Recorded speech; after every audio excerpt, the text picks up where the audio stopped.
बिस्मिल्लाहिर्रहमानिर्रहीम। अस्सलाम वालेकुम डियर स्टूडेंट्स, मैं हूं आपका बायोलॉजी टीचर असद सुल्तान। आज का हमारा टॉपिक चैप्टर नंबर 3 बायोडाइवर्सिटी का है, तीन kingdom classification system. Last lecture में हमने देखा कि दो किंगडम क्लासिफिकेशन में क्या एतराज़ात थे, क्या मसाइल पैदा हुए जिसकी वजह से तीसरे किंगडम की ज़रूरत पेश आई। ठीक है, तो दो किंगडम सिस्टम पर किए गए एतराज़ात को सुलझाने के लिए तीन किंगडम सिस्टम मुतारफ़ करवाया गया।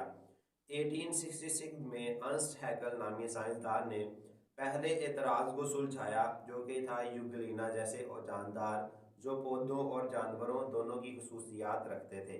तो उसने यूग्लिना की तरह जानदारों के लिए किंगडम प्रोटिस्टा तजवीज़ कर दिया। एक तीसरा किंगडम बना दिया प्लांटी और एनिमिलिया के साथ, जिसका नाम किंगडम प्रोटिस्टा रखा गया, जिसमें यूग्लिना की तरह के तमाम जानदारों को रखा गया जो पौधों और जानवर दोनों की तरह की खसूसियात रखते थे। इस किंगडम में बैक्टीरिया भी शामिल थे। ठीक है, तो बैक्टीरिया को भी इस किंगडम में रखा गया, मगर फंजाई को किंगडम प्लांटी में ही रखा गया। तो इसके मुताबिक भी जो प्लांट्स हैं, जो फंजाई है, उसको किंगडम प्लांटी यानी प्लांट्स के साथ ही रखा गया उनकी ज़ाहरी मुनासबत की वजह से। अब ये भी किंगडम जो है वो पूरी तरह से काबिल अमल नहीं था। इसमें भी बहुत से एतराज़ात थे साइंसदानों को, इसमें भी बहुत सारी खामियां थी। वो खामियां क्या थी कि इस सिस्टम ने भी प्रोकैरियोट्स और यूकेरियोट्स में फ़र्क को वाज़ेह नहीं किया। यानी बैक्टीरिया को किंगडम प्रोटिस्टा में तो रख दिया गया, लेकिन प्रोटिस्टा में जो बाकी जानदार थे उनमें न्यूक्लियस वाज़ेह था और बैक्टीरिया में न्यूक्लियस वाज़ेह नहीं था। तो ये दोनों जानदार अलग तरह की जो है वो खसूसियात रख रहे थे। ठीक है, तो इसमें भी अभी तक जो है वो प्रॉब्लम थी। दूसरा, फंजाई की किंगडम प्लांटी में क्लासिफिकेशन पर एतराज़ किया गया। फंजाई को जो किंगडम प्लांटी में अभी भी रखा गया था, उसके ऊपर भी साइंसदानों का एतराज़ था। वो एतराज़ क्या था? क्योंकि फंजाई ऑटोट्रॉफ नहीं है। पौधे ऑटोट्रॉफ होते हैं, अपनी खुराक खुद तैयार करते हैं, लेकिन फंजाई ऑटोट्रॉफ नहीं थी।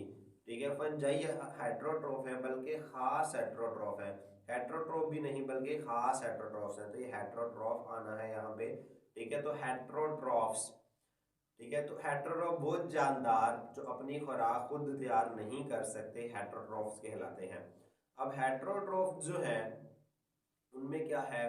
हेट्रोट्रॉफ्स, अब जो एनिमल्स हैं, जैसे हम अगर अपनी मिसाल ले लें तो हम पहले खाने को खाते हैं, खाने के बाद फिर उसको हम अपनी कैविटीज़ के अंदर यानी मैदे के अंदर, छोटी आंत बड़ी आंत के अंदर जाकर उसको डाइजेस्ट करते हैं, फिर उसको अपनी बॉडी का हिस्सा बनाते हैं।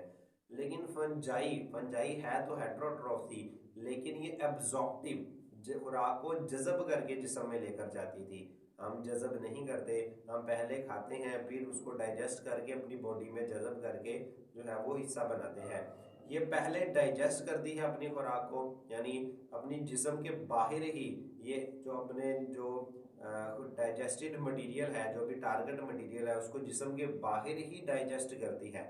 और जब डाइजेस्ट हो जाता है फिर उसको डाइजेस्ट होने के बाद वो जिस्म में अब्जॉर्ब करके ले जाती है। तो ये दोनों में डिफरेंस था कि एनिमल जो है वो इंजेस्टिव हेट्रोट्रॉफ्स थे और पौधे जो है ये फंजाई वो एब्जॉर्प्टिव यानी जज़ब करके लेकर जाने वाले हेट्रोट्रॉफ में शामिल थे, जो अपनी खुराक को जज़ब करके जिस्म में ले जाते हैं। इसके अलावा इनकी सेल वॉल काइटिन से बनी है। ठीक है, तो सेल वॉल मैंने बताया था कि सेल वॉल असल में जो है वो सेल मेम्ब्रेन के बाहर, सेल मेम्ब्रेन कोई भी सेल, ये कोई भी सेल है, सेल के बाहर की जो दीवार होती है उसको सेल मेम्ब्रेन कहते हैं।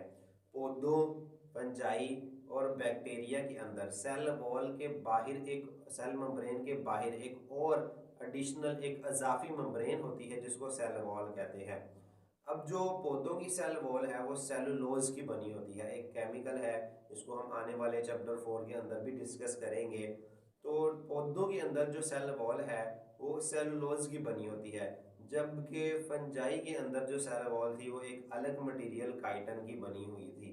ठीक है, तो ये प्रॉब्लम्स थी कि या ना ये जो सिस्टम है वो प्रोकैरियोट्स और यूकेरियोट्स में फ़र्क बता रहा था। दूसरा, फंजाई जो प्लांटी में रखी हुई थी, खसूसियात पौधों की मिल तो नहीं थी फंजाई से, लेकिन फंजाई ऑटोट्रॉफ नहीं थे। ठीक है, हेट्रोट्रॉफ थे। अब हेट्रोट्रॉफ भी ये एनिमल्स की तरह नहीं थे। ठीक है, ये एनिमल से डिफरेंट जो है वो हेट्रोट्रॉफ्स थे। ठीक है। उसके अलावा इनमें सेल वॉल तो मौजूद थी जो कि पौधों की खसूसियात है, लेकिन सेल वॉल के अंदर जो केमिकल है वो पौधों जैसा नहीं था, यानी सेलुलोज नहीं था, बल्कि एक अलग केमिकल था जिसको काइटन कहते हैं। तो इन एतराज़ात की वजह से ये सिस्टम भी काबिल कबूल नहीं पाया गया। तो इससे जो है वो नेक्स्ट हमारे पास 5 किंगडम जो है वो पेश किया गया। उसको हम आने वाले लेक्चर के अंदर देखेंगे कि 5 किंगडम किन बुनियादों पर बनाया गया, कौन से 5 किंगडम हैं, उनको उनके अंदर जो जानदार हैं वो कौन कौन सी खसूसियात रखते हैं।